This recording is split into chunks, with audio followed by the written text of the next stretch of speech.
So hello and welcome to this NPTEL course entitled Trauma and Literature. We'll start with the first text today, which happens to be Siddhartha Manto's short story Toba Tek Singh, which is also a story about partition. So we talked about in the last lecture how the partition plays a very important component in any study which engages with the relationship between trauma and literature, or rather how trauma is represented in literature. So the key word here is representation. How does the author, the writer, the narrator choose to narrate or represent the whole idea, the whole experience of trauma? So there are different kinds of narrations that we can think about. So we talked about how Manto's narration appears to take a pseudo-journalistic stance. It almost appears to be a detached clinical observer of the crisis or the confusion. It doesn't get inside the mind of the characters. It doesn't get inside the interiority of the consciousness of the characters, as it were. But it gives you a detached view, a bit of a flattened view of the entire crisis, entire confusion, cognitive, experiential, and political, which makes it, the coolness of it, the clinical detachment of it, makes it almost sinister in quality. It almost like it becomes complicit to a certain extent with the whole violence of partition, which makes it a very complex narrative style, a very complex narrative strategy. So in this story, Toba Tek Singh, we'll find that there is an omniscient character, an omniscient narrator who happens to know everything that taking place in the entire story, who happens to know the backdrop of each person's life, who happens to know the backstory of each character, and he's sort of prepping us and informing us on little nuggets of information in terms of what is happening now, what happened before, and what probably will take place later. So we need to pay very close attention to the journalistic quality of this narration, the detached, the flattened quality of this narration, which is obviously a very deliberate strategy on the part of Manto, to depict, to appropriate this kind of narrative style. So this story, Toba Tek Singh, is, like I mentioned, a partition short story. It's one of the most famous, one of the most iconic stories about partition. But what makes it interesting, especially in the context of this course, trauma and literature, is how it's also a story about event, and I will use the word event in the way the philosopher Alan Baidu uses the word. I mean, in terms of something which is transformative, something which changes the before and the after, or something rather which causes a change in the order of temporality. So the entire experience of time changes with the event, and the partition can be seen as such an event where the whole idea of your sense of belonging changed.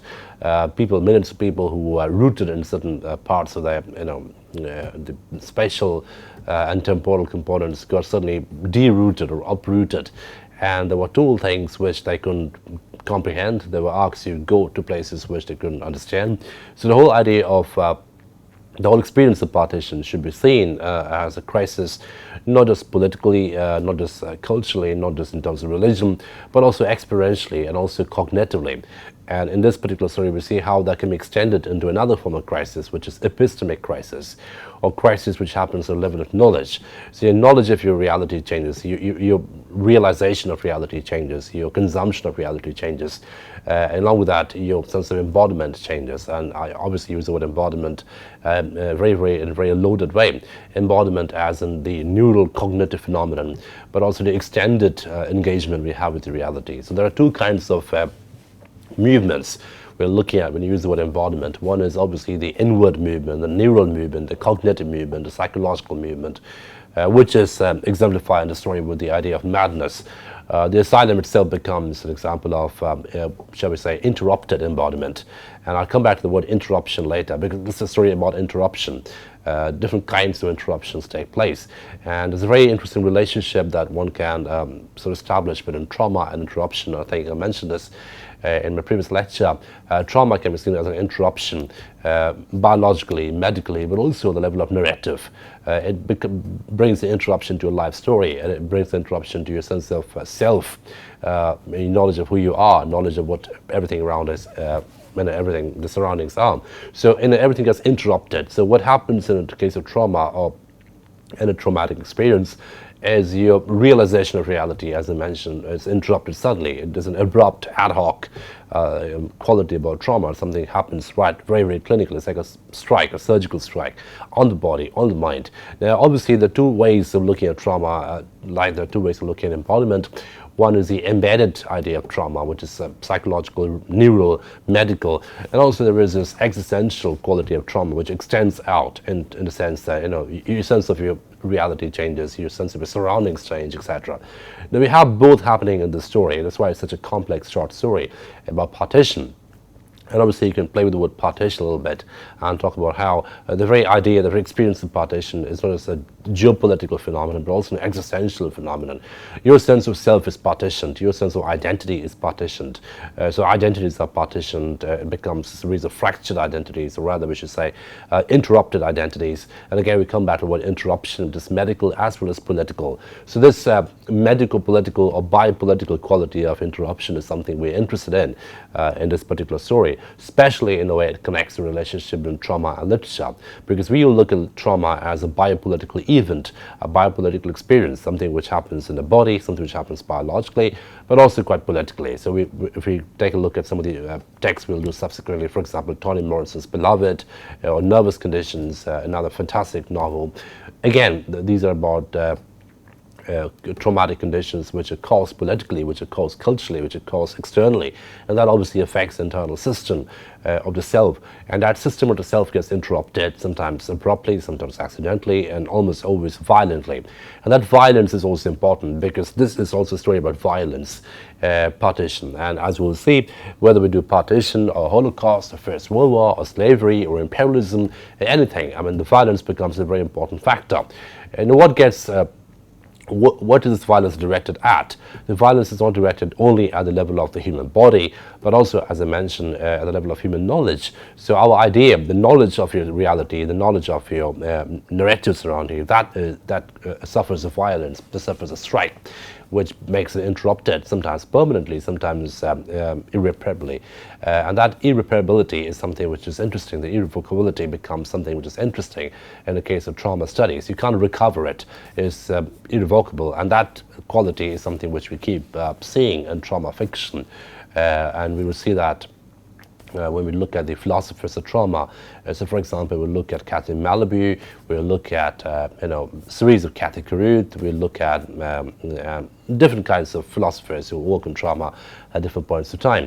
And that is one constant factor, that's one recursive marker of trauma, an idea of interruption, something which happens in the body, to the self, to the awareness of the self, or the self's awareness of itself. It is a very metacognitive quality that gets interrupted as well.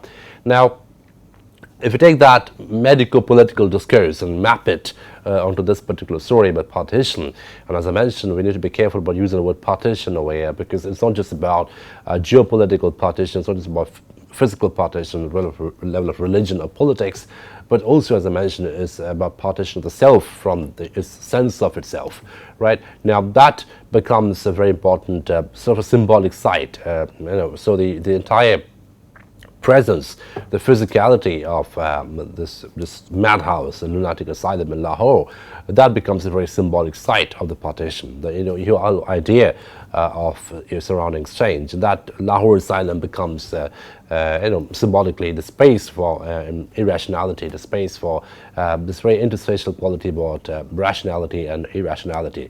But having said all that, there is this Kafkaesque absurdist quality about the story as well.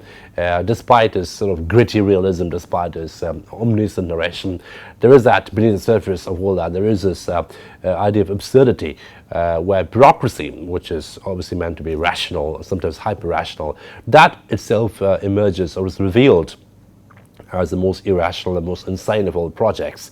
So the idea of nationalism, the whole idea of nation division, the whole idea of violence, these all emerge as irrational projects, whereas irrationality, so in the form of madness over here, that sometimes emerges as the most human response to this entire violence and partition.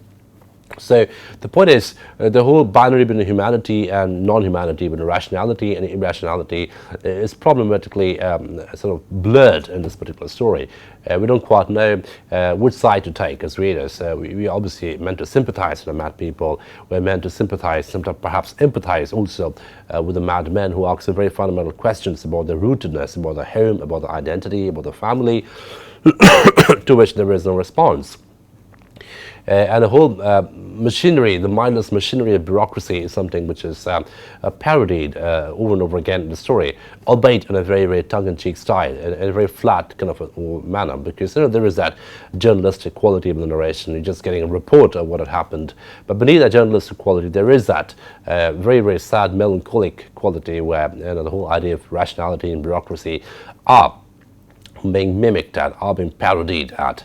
Okay, so there is that. This is the backdrop of the story. There's a Lahore asylum where people are just told one fine day that there are two countries now, India and Pakistan, and according to some bureaucratic principles and bureaucratic decisions made at some top level of the governments of both countries, to which these people have no access to, no one has any access to. So again, there's a question of agency which comes in. You have no agency or no access in terms of the decision-making bodies of each government. Suddenly some law is passed, some bill is passed, and you're meant to go to another country because the government has decided accordingly. So this is the backdrop of the partition in which the story is set. Now, the bill passed in both the governments over here that there should be an exchange of madmen as well, just like there was an exchange of civilians, and sometimes a very bloody exchange, as we all know. There are dead bodies sent across the borders from either side. But now both the governments woke up to the fact that there may be madmen. So let's also exchange the madmen to make the transformation, to make the nation formation complete. So as we can see that there's a degree of complicity that the state has over here with the entire absurdity of violence, with the entire absurdity of displacement, with the entire absurdity of partition. So the government's complicity is quite deliberately parodied and described over here, in the sense that both governments, India and Pakistan governments, decide, they agree mutually, there's complete agreement there, there's complete consensus there, that a madman should also be exchanged. So the Muslim madman from India should go to Pakistan, and the Hindu madman from Pakistan should come to India, as per the decisions of some competent bodies higher up in the government ladder, to which no one has any access. So this inaccessibility, this whole idea of agencylessness becomes a human and melancholy condition in the story. And the madmen may be seen as representations of metonymic representations of, or extreme representations of civilians who have zero agency. No one is asking them where they want to go. No one is asking them in terms of what the choices are. They're just given two options, two narratives, India and Pakistan, and it's pre-decided for them, it's predetermined for them, depending on the religious marker, depending on their religious location. They're sent across the border on either side. So the whole idea is to achieve a symmetry, a very mathematical, crude mathematical symmetry on the part of both governments. And the whole story is about how that mathematical precision, the mathematical symmetrical state, is something which is completely incompatible with the human desire, with human want, with human emotion. So there is that massive out of sync, this massive incompatibility between what the human emotions want and what the bureaucracy decides for them, right? So this constant detachment, this constant inaccessibility to bureaucracy, this inaccessibility to the higher orders who behave like gods, like the kingly line, as flies the wanted boys, as we the gods, the killers for the spout. So the entire whimsical quality about the godlike whimsical quality about the governments are being parodied over here, and that is something which is mimicked over and over again. And as some of you will know, Manto's writings were almost always very controversial, because he wrote on topics which were sexual inequality. Some people say he wrote pornographic short stories. They're very high in violence, very high in the quality of grotesque. But this particular story, we find that this is very high in a level of satire, the level of irony, the level of sort of very biting irony, and the irony is directed against both the governments. And that is the interesting thing about Manto. He doesn't take any side. He himself had to shift to Lahore after the partition happened, prior to which he was a very successful scriptwriter in the Bombay film industry, as some of you would know. But when the partition took place, he had to go back to Lahore, and he couldn't find any job, because Lahore obviously became quite impoverished after partition. So he had to eke a living by doing odd jobs, writing odd plays, by writing odd stories, and he became an alcoholic, he became depressed. And only later we find the writings of Manto emerging, and some of his relatives talking about him in terms of his later years. But his death was very, very sad. He died a very sad, melancholic death. And he himself was a victim of partition. He himself was a sufferer of partition. So there is that empathetic attachment that he ought to have with Partition. However, if I take a look at the stories, there is this very deliberate detachment from the real side of horror. We are given an omniscient narrator, we're given an omniscient narrative style, and all we get to know as a report of what happened. So that being the narrative strategy, that being the content of the story being a story about mad people in a Lahore asylum who are told they have to go to different places now, depending on the religious location. And obviously there's chaos in the Partition, in the asylum now. Some of the madmen don't want to go. And it all boils down to one mad person who's the protagonist of the short story, Toba Tek Singh. The point is, Toba Tek Singh is also the name of a place, the village from which he's from. I mean, his actual name is Bishan Singh, but because he sort of morphs into the village, he morphs into the space, his desired space. So the moment he gets to know about this Indian-Pakistan partition, the first thing he asks is that I don't care about India, I don't care about Pakistan, all I care about is my own village, Toba Tek Singh. Can anyone say what that is now? What's the location of Toba Tek Singh now? To which no one can give a satisfactory response, because obviously Toba Tek Singh, the very, very small village, is a mere casualty. It's like collateral damage in this grand scheme of partition. So maybe the name has been renamed, it has been wiped out, maybe it's a new territory now, but no one knows for sure. And that inconclusive quality is important for us to understand, because that inconclusivity is exactly what the confusion is in this short story.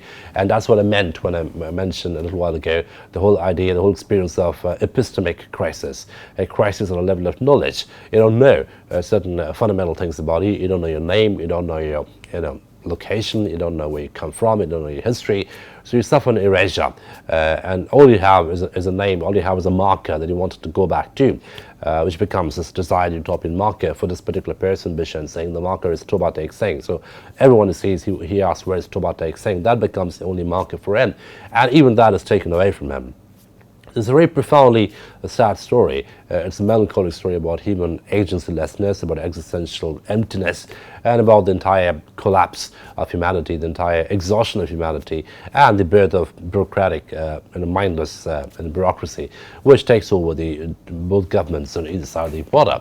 So the whole idea of the short story is to basically move away from taking the sides, so whether the side of India or Pakistan, or who was more to be blamed, who was less to be blamed, those become very immaterial questions. The more important questions is the common man, the civilians, the common civilians who couldn't care less about religious differences, who couldn't care less about religious communalism.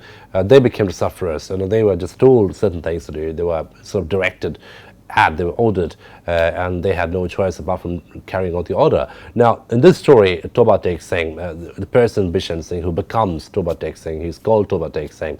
Now, he becomes the only form of resistance in this short story. So madness can also be seen as a form of subversion in the story. So madness emerges as a most human response, as a most emotional response to the entire irrationality of partition, to the entire machinery of partition. So the whole idea of madness becomes political in quality. Like I said, it's bi-political in quality. But what makes it even more political in the context of this story is that the refusal to go to a assigned place, the refusal to go to a designated place. So that itself becomes an act of subversion. That itself becomes an assertion of agency to a certain extent, or articulation of agency, shall we say. So the question of agency becomes really important in this short story. So in a very paradoxical way, the paradox of the story is this, that agency can only come with madness, because in a rational world there is no agency. So the only way you can exhibit agency is through madness, is through irrationality, is through become medically mad. So the asylum becomes a very political space in this short story. There's the only space left, the only site left where any sense of agency can be asserted or performed. And because it's a madhouse, agency is performed, and sometimes in comical ways, sometimes in grotesque ways, sometimes in a spectacular way. So we have people taking off their clothes, we have people climbing branches of trees, we have people screaming at each other. So it's all very performative, it's all very spectacular, but that's the only spectacle of agency left. So that's the irony of the entire narrative setting, the political setting. That the only way in which you can exhibit agency, the only way in which you can assert agency is by being mad, is by being located inside a madhouse, which in this case happens to be the Lahore asylum. So this being the context of the story, this being the long and short of the story, let's dive in and read Toba Tek Singh by Sadat Hassan Manto. So this should be on the screen, and I'm just read out the first passages and then hopefully discuss and unpack a few things which are here. So here goes. 2 or 3 years after partition, the governments of Pakistan and India decided to exchange lunatics in the same way that exchange civilian prisoners. In other words, Muslim lunatics in Indian madhouses would be sent to Pakistan, while Hindu and Sikh lunatics in Pakistani madhouses would be handed over to India. Right, so it's a very bureaucratic decision. The coolness of it becomes quite evident over here.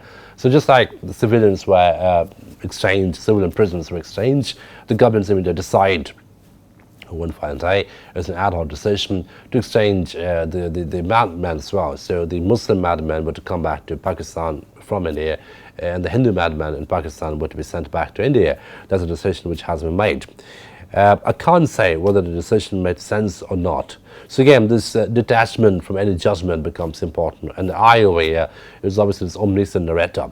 So I can't say whether this decision made any sense or not. So I'm not a judge over here. I'm just a passive commentator. I'm just a passive relayer of information. I'm a messenger of information, and that location is important. That my job over here is to give you the information, not to interpret it. My job over here is to relay the information, not to pass judgments. Right, so therein lies the almost clinical and stubborn detachment of Manto's narrator from the site of events, from the site of horror. So I can't say whether the decision made any sense or not.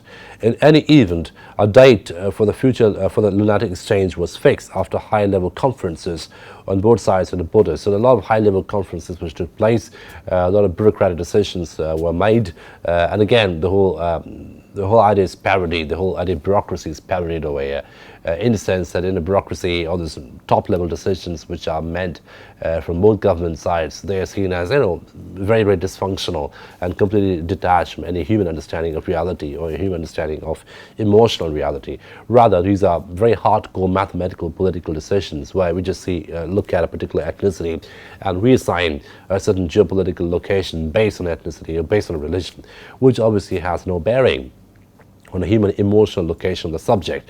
So in other words, we have a case of human commodification.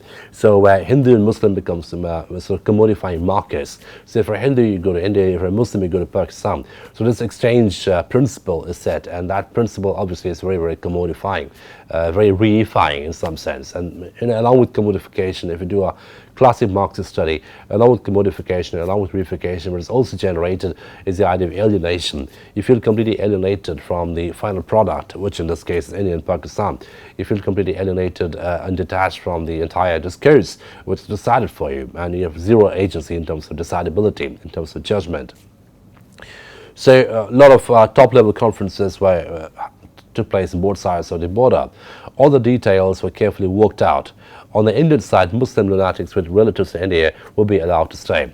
The remainder would be sent to the frontier. Here in Pakistan, all the Hindus and Sikhs were gone, so the question of retaining non-Muslim lunatics did not arise. All the Hindu and Sikh lunatics would be sent to the frontier in police custody. Right? So because India retained some Muslims, it didn't become an entirely Hindu state. So some Muslims stayed back. So people who have Muslim relatives in India, the madmen, they would be allowed to stay in India. Whereas in Pakistan, because almost all non-Hindus had gone or were forced to go, the Muslim madmen would also be asked to leave because there's no relative left for them in Pakistan. So they'd be asked to leave the country and go to India. So they'd be sent to the borders. Okay, and the Sikh as well. So the Hindus and Sikhs in Pakistan, the Hindu and Sikh madmen in Pakistan will not have, the assumption is they don't have any relatives left in Pakistan, so there's no point asking them to stay back. So they'll be sent across the border, the Hindu and the Sikh madmen. I don't know what happened over there. When news of the lunatic exchange reached the madhouse here in Lahore, however, it became an absorbing topic of discussion among the inmates. There was one Muslim lunatic who had read the newspaper Zamindar every day for 12 years. It's a very popular Pakistani newspaper, Zamindar. One of his friends asked him, Maulvi Singh Sahib, what is Pakistan? After careful thought, he replied, it's a place in India where they make razors. Now, this dark comic quality is something which is very pervasive towards Manto's fictions, even when you get a grotesque and almost graphic description of horror and violence, which sometimes sort of comic voice creeping in. So there are these exchanges in the madhouse which are pseudo-comic in quality, but beneath the comedy, beneath the superficial comedy, what is important for us as readers of this particular text is to look at the absurdity of the entire partition. So these responses don't make any sense to us, but so did the entire idea of partition to those people living at that point in time. It made absolutely no sense for them. So it was decided for them, and the on-scene violence happened because of their decision. So one person asks another learned madman, what do you think Pakistan is? And the answer is, it's a place in India where they make razors. So it's obviously a nonsense answer. It's a mad answer. It's an irrational answer. But the point is, there are no rational answers left. There is no rational answer about why India and Pakistan should be separate countries, why Muslims, Hindus should kill each other. So the entire collapse of rationality has been depicted in a very extreme and metonymic way, sort of a miniaturized version of that in this Lahore asylum. So we can see how the questions and answers in this particular story become nonsensical in quality, and the irony is the nonsense inside the madhouse over here sometimes makes more sense than the rational exchanges which take place in the higher levels of bureaucracy of both governments. So, we have this almost carnivalesque quality. I'm using the word carnivalesque in a very Bakhtinian sense, where there's an inversion of power, inversion of hierarchy, inversion of meaningfulness. So the meaningless becomes meaningful, the meaningful becomes meaningless, etc. There is some such situation happening here in the story as well. So, so someone gets asked, where is Pakistan in India? And they say it's the place in India where razors are made. Hearing this, his friend was content. One Sikh lunatic asks another Sikh, Sadaji, why are they sending us to India? We don't even speak the language. I understand the Indian language, the other replied smilingly. Indians are devilish people who strut around haughtily, he added. While bathing, a Muslim lunatic shouted, "Long live Pakistan," with such vigor that he slipped on the floor and knocked himself down. So we have these different antics which are described, which are sort of sad comic in quality, tragic comic in quality. I mean, these are men who have no idea about the reality, who are not told anything, who just woken up one fine day essentially and told that because depending on your religious location, you'll be sent across the border. And obviously they're puzzled. This comes as a massive chaos to them, a massive confusion to them.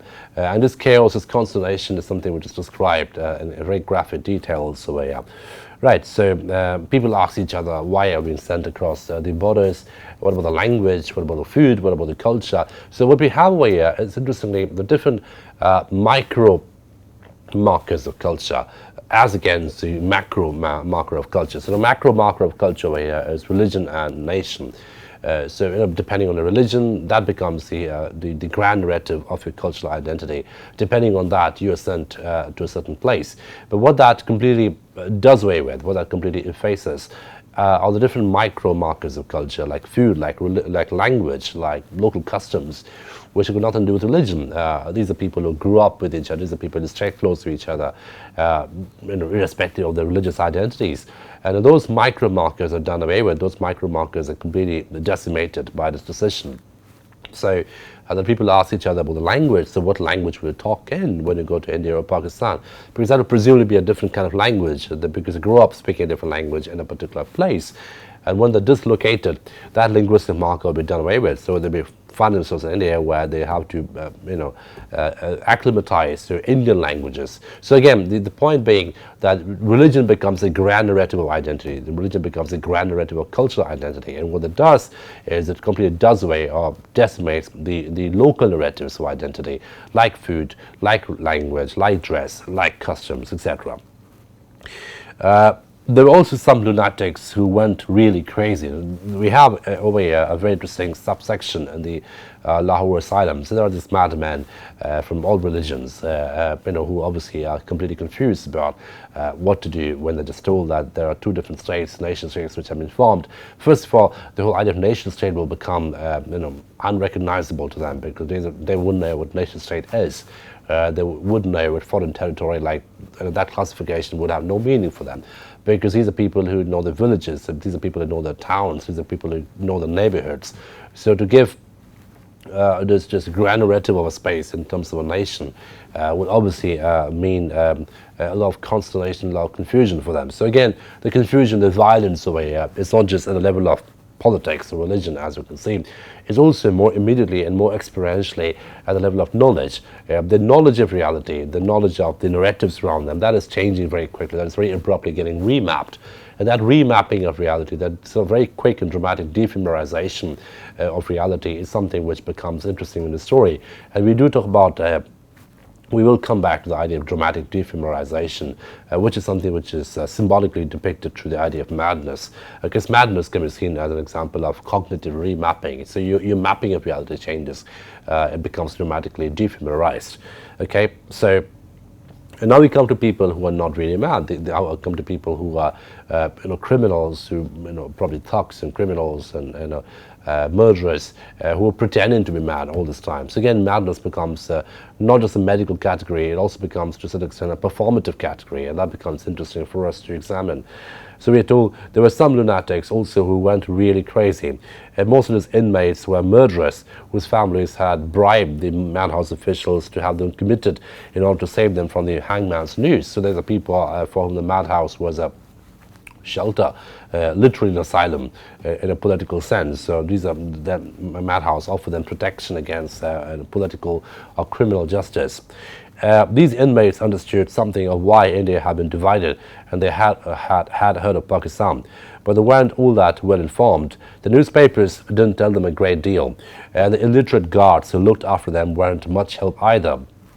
All they knew was that there was a man named Muhammad Ali Jinnah, whom people call Quadi-Azam. He had made a separate country for the Muslims called Pakistan. They had no idea where it was or what its boundaries might be. This is why all lunatics who had entirely lost their senses were perplexed as to whether they were in India or Pakistan. If they were in India, then where was Pakistan? If they were in Pakistan, then how was it that the place where they lived had until recently been known as India? Now, this becomes interesting because these are people who are maybe seen as liminally mad, not really mad entirely in the medical sense, but they have been living with the mad people for such a long time that their connect with reality is completely compromised, and they have no access, as I mentioned, to information around them. And this complete inaccessibility of what's really happening is interesting, especially in the world today, especially in the context of post-truth narratives today. There is no truth, there's no manner, there's no way in which they can have access to the real ontological truth, the real ontological reality. Instead, they can consume this half-chopped logic, this half-chopped information about different kinds of narratives. So these are pseudo-mad people, these performatively mad people, they are told that they get to know from local newspapers here and there, very metonymically. You can see the very metonymic quality of access information. There's hardly any complete access. There's hardly any total access. But what we have here instead is sort of a partial, incomplete, inauthentic access to reality and knowledge, and that becomes an interesting point. So they're talking to illiterate guards. The guards are illiterate. They don't know what's happening. The newspapers carry half-truth, but they get to know that there is a new country called Pakistan. And also get to know of Muhammad Ali Jinnah, the first leader of Pakistan, who was given the title Quadi-Azam, the great leader. So Jinnah becomes an important figure here because he's instrumental in the formation of Pakistan, right? And now these pseudo-mad people, these performatively mad people, they're trying to glean some information about Jinnah, they're trying to glean some information about what Pakistan is. But the fundamental question to which they keep coming back to in a sort of recursive fashion is, well, if this is Pakistan, then how was it? Then, it was known as India until very recently, and this is India, then where is Pakistan? So you can see the geopolitical confusion over here becomes less important, and what is more important is the experiential confusion, the cognitive confusion. And this is a very good story in which cognitive remapping and geopolitical remapping are sort of mapped onto each other, and there's a complete incompatibility, as it were, between cognitive remapping and geopolitical remapping. So my cognitive understanding of reality and the geopolitical remapping of reality are completely incompatible with each other, right? So there's a different kind of remapping going on historically, politically, geographically, and that geopolitical historical remapping is completely out of sync with my understanding of my consumption of reality through my cognitive self, through my sense of self. And this quality of being out of sync is exactly what the story is all about. It's exactly what makes it so traumatic in quality. Because among other things, trauma can be seen as a state of being out of sync. You're out of sync with reality. You're out of sync with your knowledge systems. You're out of sync with narratives around you. And that state of being out of sync becomes one of the fundamental categories of trauma, one of the fundamental markers of trauma, and that becomes what that makes the story obviously very medical in quality, but also profoundly political. So, as I mentioned, this is a story where trauma is very, very biopolitical in quality. It's trauma because it's madness, it's medically mad, but also this madness is accentuated. It's almost informed and affected by certain political decisions, by certain political movements, by certain political parameters. And these political parameters, the external political parameters, are the ones which sort of make the madness more claustrophobic in quality. It accentuates the madness, it gives it a different dimension. So the entire ontology of madness changes, the entire ontology of trauma changes in the story, depending or informed by political parameters. So we have this very interesting blurring a borderline between not just rationality and irrationality, but also between the inside and the outside.